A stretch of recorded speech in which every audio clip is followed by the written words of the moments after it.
Didn't mean to cut him off like that, but hey, not to sound like a broken record, but we broke another record.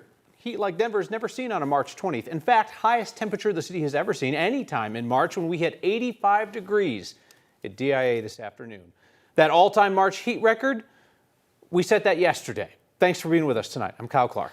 I'm Alexandra Lewis with more on this hot weather that continues to impact the area. We want to bring in our meteorologist, Corey Reppenhagen, who's just tracking more and more heat. Just going to get even hotter this weekend. Even hotter, yeah. We had a last-minute shot down at DIA, and we got up to 85 again, so that's 2 days in a row. Now we're watching that snow melt out there. We had the lowest peak this year. Now, will we be following that up with the lowest melt in history? Well, 90-degree temperatures are going to help that along. That's a forecast along the Front Range and almost all of the eastern plains. We could very well hit a 90 right here in Denver, and that would be the first ever in the month of March and the earliest ever. Also, we're definitely going to get an 80-degree day tomorrow, which would mean that will be the fourth.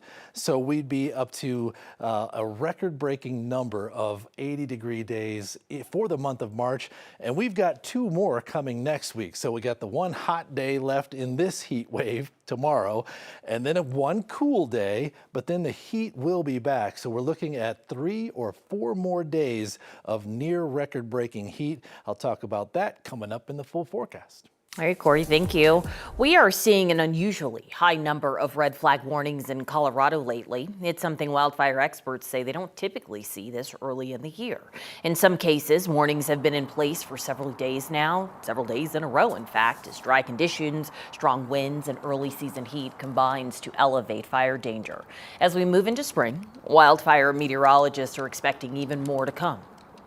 All the fuels, all the grasses, they're very dry and very receptive if a fire were to get going. If we get dry conditions and the combination of windy conditions, that will certainly increase the number of red flag warnings potentially.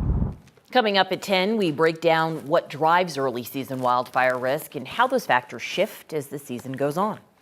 Right now, the city of Denver is offering up to $50,000 to help vulnerable folks cool down this summer. The city is rolling out grants for groups to buy and install air conditioners for older folks, people with pre-existing health conditions, and low-income families.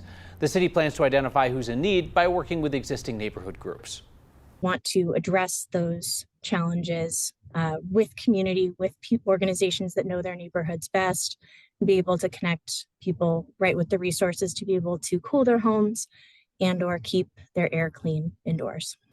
City's also launching a similar mini grant program for air purifiers, and applications for both those programs are due in April.